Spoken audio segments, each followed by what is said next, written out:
Friends, EPF website ಅಲ್ಲಿ date of joining ಅಥವಾ date of exit ನ HR ಏನಾದರೂ ರಾಂಗ್ ಆಗಿ ಅಪ್ಡೇಟ್ ಮಾಡಿದ್ರೆ ಮತ್ತು ನೀವು ಅದನ್ನು ಕರೆಕ್ಟ್ ಮಾಡ್ಕೋದ್ರೆ ಏನಾದರೂ PF ಗೆ ಅಪ್ಲೈ ಮಾಡಿದ್ರೆ ಡೇಟ್ಸ್ ಓವರ್ಲ್ಯಾಪ್ ಅಥವಾ contribution found after date of exit ಅಂತ ನಿಮ್ಮ PF ಕ್ಲೈಮು ರಿಜೆಕ್ಟ್ ಆಗುತ್ತೆ. ಈ ಡೇಟ್ ಆಫ್ ಎಕ್ಸಿಟ್ ಮತ್ತು ಡೇಟ್ ಆಫ್ ಜಾಯ್ನಿಂಗ್ ಏನಾದರೂ ರಾಂಗ್ ಆಗಿ ಅಪ್ಡೇಟ್ ಆಗಿದ್ರೆ ನಾವು ಇವಾಗ ಆನ್ಲೈನ್ ಅಲ್ಲಿ ಈಸಿಯಾಗಿ ನಾವೇ ಅಪ್ಡೇಟ್ ಮಾಡ್ಕೋಬಹುದು. ಅದು ಹೇಗೆ ಅಂತ ನಾನು ಈ ವಿಡಿಯೋದಲ್ಲಿ ಕಂಪ್ಲೀಟ್ ಆಗಿ ಎಕ್ಸ್ಪ್ಲೈನ್ ಮಾಡ್ತೀನಿ ಮತ್ತು ಈ ವಿಡಿಯೋನ ಫುಲ್ ಆಗಿ ನೋಡಿ ಮತ್ತು ನಮ್ಮ ಚಾನಲ್ಗೆ ಸಬ್ಸ್ಕ್ರೈಬ್ ಮಾಡ್ಕೊಳ್ಳಿ. ಮೊಬೈಲ್ ಅಥವಾ ಲ್ಯಾಪ್ಟಾಪ್ ನ ಬ್ರೌಸರ್ ಅಲ್ಲಿ UAN ಲಾಗಿನ್ ಅಂತ ಸರ್ಚ್ ಮಾಡಿ. ಅಲ್ಲಿ ಬಂದಿರೋ ಫಸ್ಟ್ ಲಿಂಕ್ ನ ಕ್ಲಿಕ್ ಮಾಡಿ. ನಿಮ್ಮ UAN ನಂಬರ್ ಮತ್ತು ಪಾಸ್ವರ್ಡ್ ನ ಎಂಟರ್ ಮಾಡಿ ಸೈನ್ ಇನ್ ಮೇಲೆ ಕ್ಲಿಕ್ ಮಾಡಿ. ನಿಮ್ಮ ಮೊಬೈಲ್ ನಂಬರ್ ಗೆ ಒಂದು OTP ಬಂದಿರುತ್ತೆ. ಆ OTP ನಲ್ಲಿ ಎಂಟರ್ ಮಾಡಿ ಸಬ್ಮಿಟ್ ಮೇಲೆ ಕ್ಲಿಕ್ ಮಾಡಿ.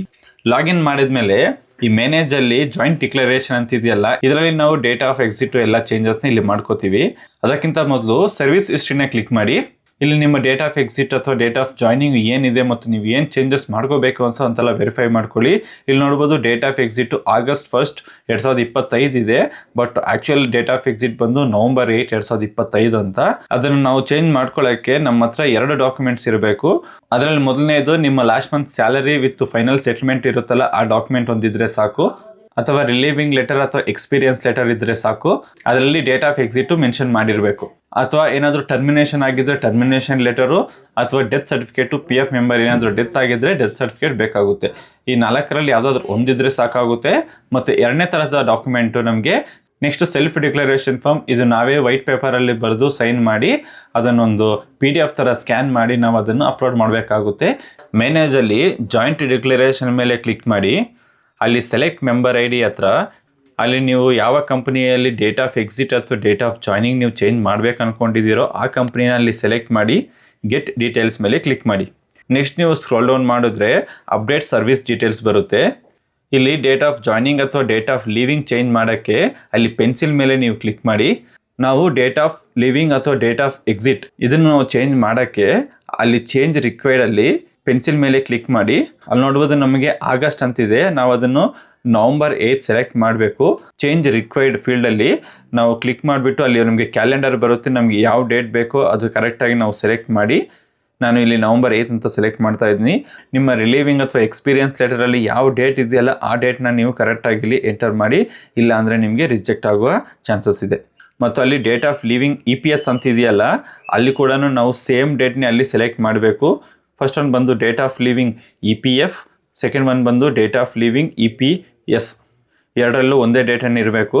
ಅದಾದಮೇಲೆ ಅಲ್ಲಿರೋ ಬಾಕ್ಸ್ನ ಕ್ಲಿಕ್ ಮಾಡಿ ಪ್ರೊಸೀಡ್ ಮೇಲೆ ಕ್ಲಿಕ್ ಮಾಡಿ.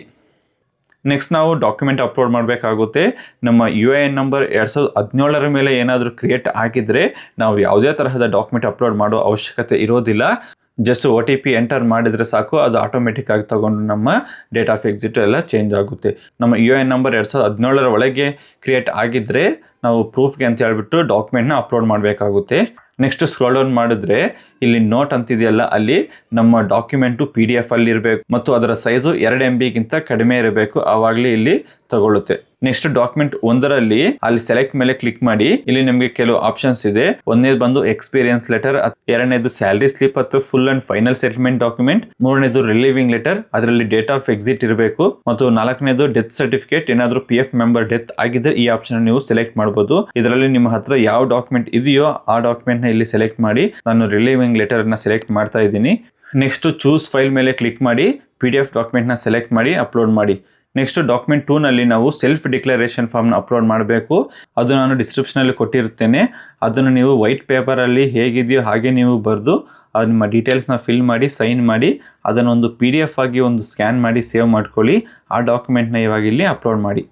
ನೆಕ್ಸ್ಟ್ ಅಲ್ಲಿ ಚೂಸ್ ಫೈಲ್ ಮೇಲೆ ಕ್ಲಿಕ್ ಮಾಡಿ ನಿಮ್ಮ ಸೆಲ್ಫ್ ಡಿಕ್ಲರೇಷನ್ ಫಾರ್ಮ್ನ ಇಲ್ಲಿ ಸೆಲೆಕ್ಟ್ ಮಾಡಿ ಅಪ್ಲೋಡ್ ಮಾಡಿ. ನೆಕ್ಸ್ಟು ಅಪ್ಲೋಡ್ ಮೇಲೆ ಕ್ಲಿಕ್ ಮಾಡಿ. ನೆಕ್ಸ್ಟ್ ನಮಗೆ ನಮ್ಮ ಡೀಟೇಲ್ಸ್ ಏನು ಎಂಟರ್ ಮಾಡಿದ್ದೀವೋ ಅದನ್ನು ವೆರಿಫೈ ಮಾಡ್ಕೊಳ್ಳೋಕ್ಕೆ ಆಪ್ಷನ್ ಬರುತ್ತೆ. ಇಲ್ಲಿ ನೋಡ್ಬೋದು ಡೇಟ್ ಆಫ್ ಲೀವಿಂಗ್ ಅವೈಲೇಬಲ್ ಇವಾಗ 1/8/2025 ಅಂತಿದೆ. ನಾವು ಚೇಂಜ್ ಮಾಡಿರೋದು ಇವಾಗ 8/11/2025ಗೆ. ಸೊ ಅದು ನಾವು ಕರೆಕ್ಟಾಗಿ ಮಾಡಿದ್ದೀವ ಅಂತ ಒಂದ್ಸಲ ವೆರಿಫೈ ಮಾಡಿಕೊಂಡು ಅಲ್ಲಿರುವ 2 ಬಾಕ್ಸ್ ಮೇಲೆ ಕ್ಲಿಕ್ ಮಾಡಿ ಗೆಟ್ OTP ಮೇಲೆ ಸೆಲೆಕ್ಟ್ ಮಾಡಿ. ನಿಮ್ಮ ಮೊಬೈಲ್ ನಂಬರ್ಗೆ ಬಂದಿರುವ OTPನ ಅಲ್ಲಿ ಎಂಟರ್ ಮಾಡಿ ಸಬ್ಮಿಟ್ ಮೇಲೆ ಕ್ಲಿಕ್ ಮಾಡಿ. ಅಷ್ಟೇ. ಇಲ್ಲಿ ನೋಡ್ಬೋದು ಪೆಂಡಿಂಗ್ ರಿಕ್ವೆಸ್ಟ್ ಅಲ್ಲಿ ಸ್ಟೇಟಸ್ಸು ಪೆಂಡಿಂಗ್ ಅಟ್ ಎಂಪ್ಲಾಯರ್ ಅಂತಿದೆ. ನಿಮ್ಮ HR ವೆರಿಫೈ ಮಾಡಿ ಅಪ್ರೂವ್ ಮಾಡ್ತಾರೆ. ಇದು ಮ್ಯಾಕ್ಸಿಮಮ್ 10 ದಿನ ಆಗುತ್ತೆ. ಈ ಪ್ರೊಸೆಸ್ಸಲ್ಲಿ ನಿಮ್ಗೆ ಏನಾದರೂ ಡೌಟ್ ಇದ್ದರೆ ನೀವು ಕಮೆಂಟ್ ಮಾಡ್ಬೋದು, ನಾನು ನಿಮಗೆ ಪಕ್ಕಾ ಸಹಾಯ ಮಾಡ್ತೀನಿ. ಈ ವಿಡಿಯೋ ಇಷ್ಟ ಆಗಿದ್ದರೆ ಲೈಕ್ ಮಾಡಿ ಮತ್ತು ನಿಮ್ಮ ಫ್ರೆಂಡ್ಸ್ ಅವ್ರಿಗೂ ಶೇರ್ ಮಾಡಿ. ಇದೇ ಥರ ಮಾಹಿತಿಯಾಗಿ ನಮ್ಮ ಚಾನಲ್ಗೆ ಸಬ್ಸ್ಕ್ರೈಬ್ ಮಾಡ್ಕೊಳ್ಳಿ. ಮತ್ತೆ ಸಿಗೋಣ, ಬಾಯ್.